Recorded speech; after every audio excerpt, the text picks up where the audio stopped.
Hospitals at night have their own kind of quiet. Not the peaceful kind, but the kind that makes your skin crawl if you think too hard about it.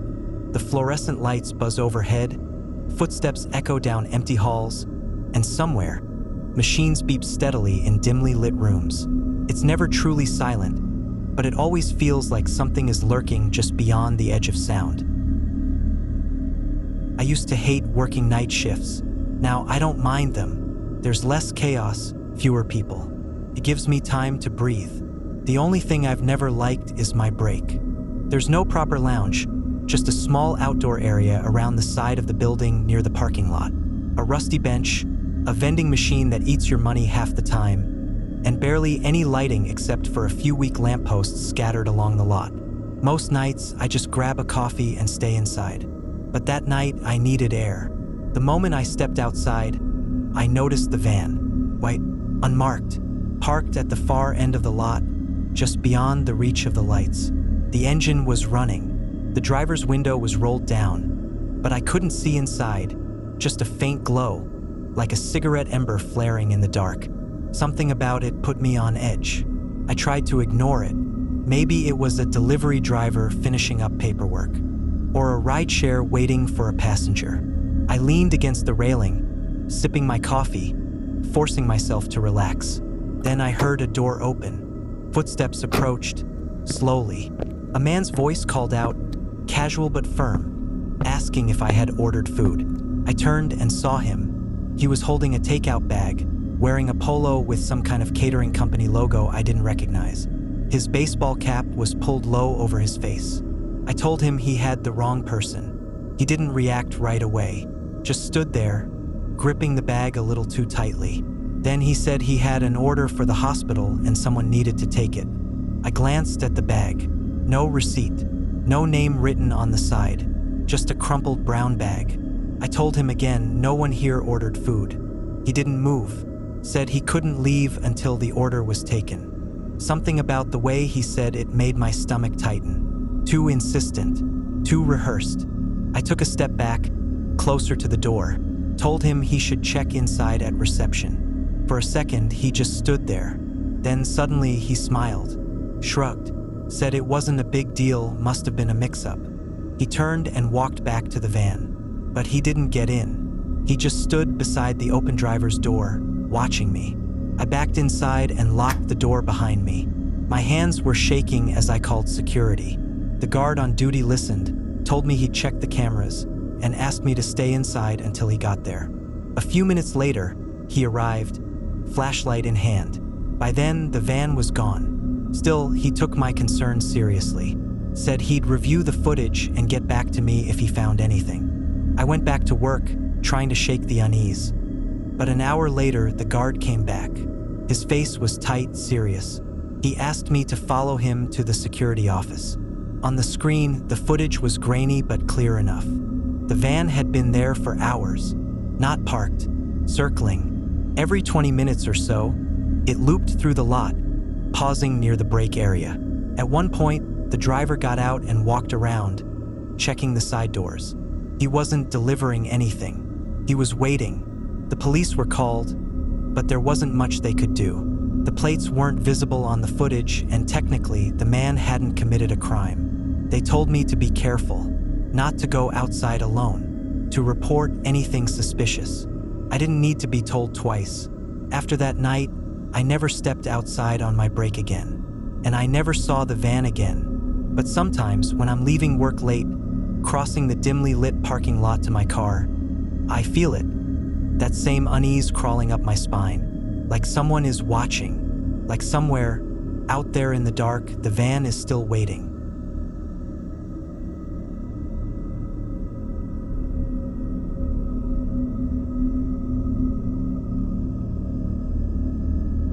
There's something about driving at night that messes with your head. The empty streets, the glow of neon signs flickering in the distance, the occasional shadow darting across an alley. It all blurs together into something dreamlike, something unreal. But sometimes the night feels too real. I've been a taxi driver for years. I've picked up drunks, weirdos, people who wouldn't stop talking, and people who wouldn't say a word. I've had my fair share of uneasy moments, passengers who stared too long, people who gave me the wrong kind of feeling. But nothing quite like this. It was just past 2 a.m. when I got the call. A pickup near the industrial zone on the outskirts of town. Not a great area, but I'd been there before.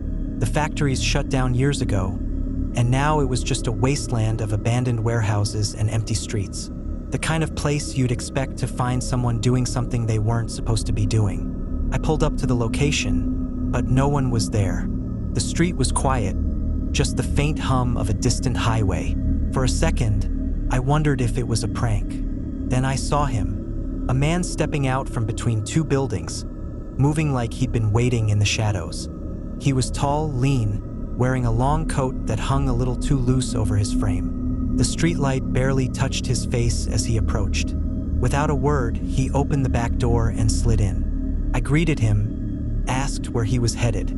A pause. Then, finally, he spoke, just an intersection, nothing specific. Not unusual. Some passengers don't like to give details. Maybe he just wanted to be dropped off near a busier street. Or maybe he didn't want me to know where he was going. The ride was silent. Not the comfortable kind. The kind that makes you hyper-aware of every little sound. The faint buzz of the meter, the hum of the engine, the way your own breathing suddenly feels too loud. I glanced in the rearview mirror. The man was staring at me, not in a casual way, not in a lost-in-thought way, in a way that made my skin crawl. His face was expressionless, his eyes locked onto mine. I looked away, pretending not to notice, kept driving, kept my hands steady on the wheel. Then I saw it, a glimpse beneath his coat as he shifted. A handle, a blade, a knife. My stomach dropped. I didn't react. Couldn't react. I was alone in a moving car with a man holding a knife. Had he noticed me looking? Had I already screwed up? I forced myself to keep my breathing steady. If he was planning something, I couldn't let him know I knew. I had to think. Then an idea hit me. I reached for my phone and pressed a button to make it look like I was answering a call. Loudly, I spoke, making sure every word carried. My boss was checking in. I told him I was on my way to the main road. Said there was a police checkpoint up ahead. I didn't look at the mirror, but I felt the shift. The man tensed. A second later, his voice, low, rough, asked me to pull over. Said he'd get out here. Every instinct screamed at me not to stop, but I had no choice. Slowly, I pulled up to the curb. The door opened. He hesitated. For a moment, I thought he might change his mind, that he might decide it was worth the risk after all. Then, without a word, he stepped out and disappeared into the night. I didn't wait. I locked the doors and drove. Fast. The next morning, I saw the news. A man wanted for multiple attacks. Last seen near the industrial district. The grainy photo on the screen sent a shiver down my spine. It was him, the man in my back seat, the knife under his coat, the one who, for reasons I didn't want to dwell on, decided to let me go.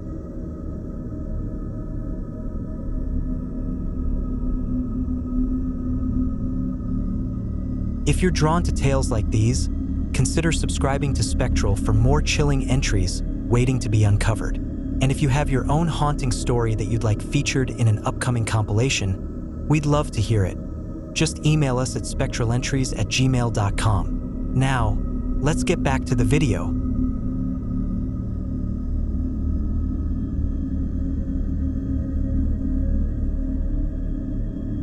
Closing shifts were never my favorite, but they paid the bills.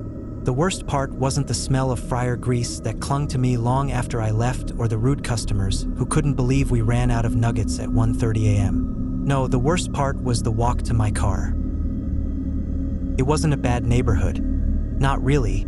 But there was something unsettling about an empty parking lot in the dead of night. The overhead lights buzzed faintly, casting flickering pools of yellow onto the cracked pavement.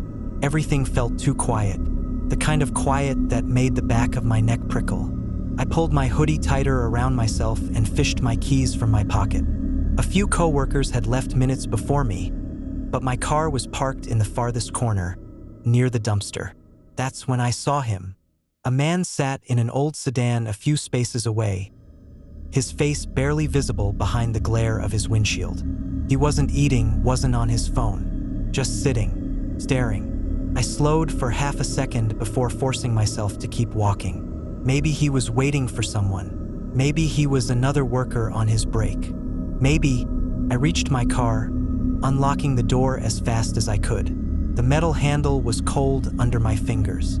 I slid into the driver's seat, locked the doors, and started the engine. The second my headlights flicked on, so did his. I swallowed hard. Pulling out of my spot, I told myself not to be paranoid. It was just a coincidence. Then I turned onto the road, and he followed. My hands gripped the wheel tighter as I tried to shake the growing unease in my chest. Maybe we were just going the same way. There were only so many roads leading out of this area. I changed lanes abruptly. So did he. My stomach twisted. I made a random left turn. He did too. It wasn't paranoia. He was following me. I reached for my phone, my fingers trembling as I tapped the screen. No service. Damn it. The road stretched dark and empty ahead. I had to think. Fast. Going home was out of the question. I wasn't about to lead this guy to my front door. I considered pulling into another business, but at this hour, everything was closed. Then I saw it up ahead, a green sign. Police station 1 mile. I pressed down on the gas. The car behind me sped up too. My pulse pounded in my ears.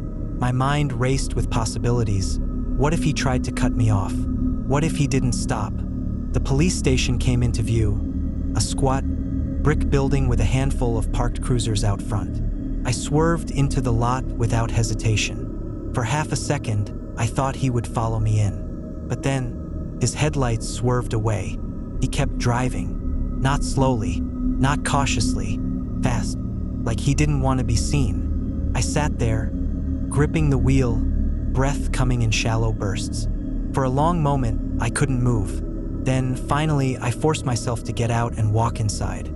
The officer at the front desk barely looked up until I told him what happened. His face darkened. He asked me for a description, for anything I could remember. I gave him the make and model, the color, the plates, except I hadn't caught the plates. I asked if this had happened before. He exhaled through his nose, rubbing his jaw. Yes, he said. A few reports. Always late at night. Always near fast food places, gas stations, convenience stores. Always targeting women leaving their shifts. And always disappearing before anyone could catch him. The officer told me they'd keep a lookout, that they'd run extra patrols in the area. I thanked him and left, but the relief never came. Because that night, I learned something worse than the fact that someone had followed me. I learned that he'd done it before, and chances were he'd do it again.